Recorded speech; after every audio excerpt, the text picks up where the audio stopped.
there is a lot of overhaul on this Georgia football roster, especially among players that are going to be key contributors. There's just going to be a lot of new faces in 2025 that were not primary contributors in 2024. So, which side of the ball is Georgia going to rely on more? Which unit is going to be better? Is this going to be an offensively strong unit, a defensively strong unit? I think if you're Georgia, you would like to be strong on both in a balanced manner.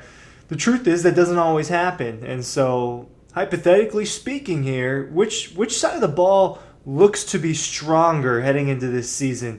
Which side of the ball do you have more faith, or should we have more faith? It's going to be a pretty quality unit. The default answer with the Georgia Bulldogs over, especially in Kirby Smart's tenure, so the last decade, is defense.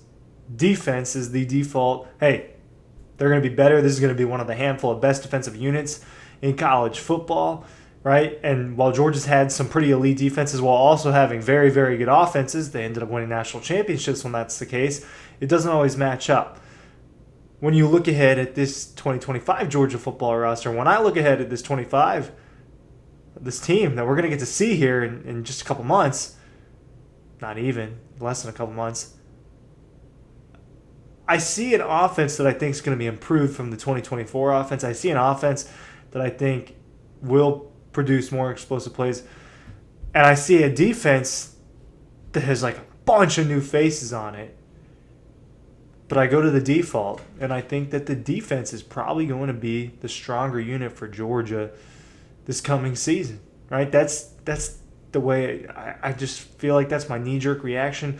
It is when I look through this roster, when I really think about, okay, what does Georgia have here? They've got so much depth and talent on the defensive side of the ball that I think that is likely the stronger unit. Georgia's still going to have a pretty strong offense, if you ask me. I think that the top of college football, Penn State, Alabama, the Oregons, the Ohio States of the world, I think they're going to be pretty balanced in which they have pretty quality unit on each side. And I think that that's also the case for Georgia. Right now, I lean towards Georgia having a better defense. Let's think tank this for a few minutes. Let's go through each side of the ball, and then look like just when you look at it in detail, that's when you can really say, okay, I think that's going to be better. Let's sift through the offense in detail. Let's sift through the defense in detail. Decide which unit do you have more faith in. Ryan Curley from Dawg Post. I have faith that you're all checking out dogpost.com. Make sure you're going and checking out the website, the newsletter, everything that's going on over there. A lot happens over here. SEC Media Days is this week, so we're going to be pushing out a lot of content over the next few days, and we're going to be getting after it, so please get after it and go and check it all out. You look at the offense side of the ball, it starts with Gunnar Stockton, right? So we set aside all sorts of biases, set aside anything that makes you feel one way or the other when you're thinking through this exercise. That's what I'm doing, so I want you to go with me and do that. You got Gunnar Stockton at quarterback. What do we know? We know he's a high school football legend. We know he's waited 3 years for his turn to start. We know what he did against Texas and against Notre Dame. So on the collegiate level, it's not that much. He is a mystery, right? If you're a Georgia fan, you think Gunnar Stockton is going to be really good. A lot of that's based on faith, and a lot of that's based on, hey, that's a good old Georgia boy. You're just rooting for him inherently. I think Gunnar's very good. I think that he is a little bit of a mystery. You don't know what it's going to be like when everything's turned towards him. The wide receiver room, I think, is an improvement. I think this is a room that's got a special playmaker in Zachariah Branch. I think it's a room that's got age and experience and size and versatility. When you think about Noah Thomas, when you think about Dylan Bell, when you think about Kobe Young, right? You think about the size there. You think about what they can do on the outside with fade routes. You think about Dylan Bell and the way he's used both in the running and in the passing game and kind of as an all-around receiver. I look at that unit and I say it's pretty dynamic. You look at the running back room and you say, hey, I think that they're probably a little bit more balanced than they were a year ago, and that's going to boil down to if they're healthier or if they go through the same problems again. When you look at the offensive weapon room, it looks like an improvement. Could Gunnar Stockton do better with a better group of weapons than Carson Beck did in 2024, with a group of weapons that ended up being kind of disappointing if you're trying to win a national championship. And then the offensive line, I think, is going to be one of the better offensive lines in college football. It's not often that you could say, hey, they lost 4 out of 5 starters, yet they still have all these starters because Micah Morris has started games and rotated a lot. Monroe Freeling has started games and rotated a lot. Ernest Green, same thing. Drew Bobo, he started some games. He's rotated in there. They've got experience on that front. Tight ends, it's one of the better tight end rooms in college football when you think about Oscar Delp and Lawson Lucky as your starting duo. So you sift through that offense and you say, hey, they've got the potential to be really good. It's got a pretty diverse group of offensive weapons, pretty deep.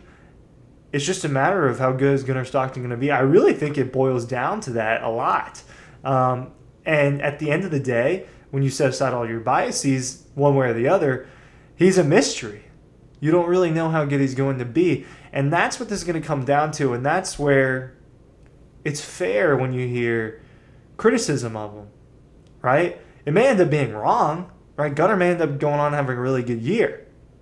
And Georgia's a true national title contender. But the truth is, we've only seen a little bit. It's not like you saw... Well, it's not like you saw a really good year out of Carson Beck in 2023, which made people think about him as a possible first-round pick and a possible Heisman contender, right? You don't have that sample size to work with, so that's why there's mystery, and people are pretty critical and have shown a lot of doubt about him. And I think to an extent it's justified, right? Now, he has an opportunity to prove the haters wrong, and he has an opportunity to do a lot of good things for Georgia this season, but that's where it comes from. When you flip it around to the defensive side of the ball, you say, hey, this group is a lot different. This group is a lot less experienced. But man, is it talented. When you go to the defensive line, Christian Miller is a very talented defensive lineman. Jordan Hall, very talented. Just kind of freaks of nature. They've got a lot of depth. Nnamdi Agboko, Nasir Johnson, Xavier McLeod, Elijah Griffin, the 5-star recruit. It's the edge rushers where there's not as much excitement. You got Gabe Harris Jr., who I think is going to be out there a lot. Ella Madozi, the guy they brought in from Auburn Army from the transfer portal.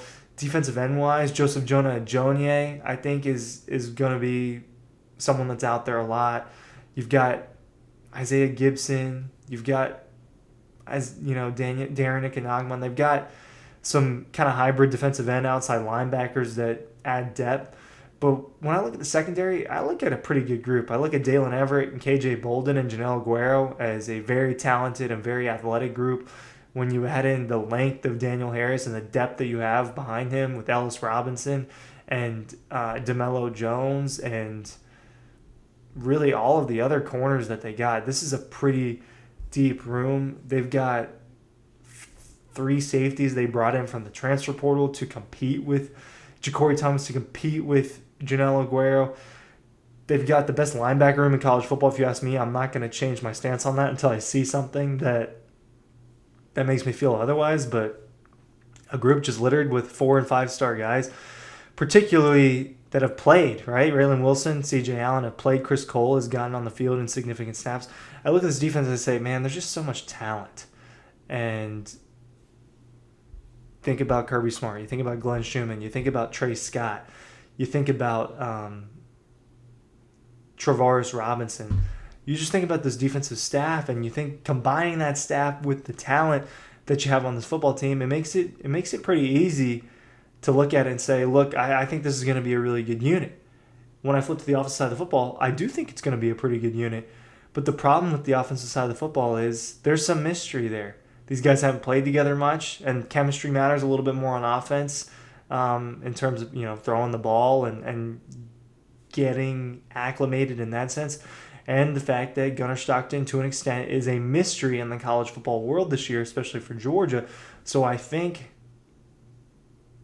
my default defense will probably be the stronger unit, just thinking through it. At least the unit that you have a little bit more faith in to say, hey, I think this is going to be good. But like I was talking about the PFF stuff earlier this week and the rankings with that, and they've got the secondary, the defensive line, and the linebackers as all is top 10 in the country. And if you're top 10 across the board on a defensive level, then you'll probably end up with a top 10 defense, which is vital for a championship contender. Now, I think Georgia's offense is still going to be good, but probably going to be backed by the defense a little bit here. Let me know what you think, and we'll see you in Atlanta. Thanks for watching.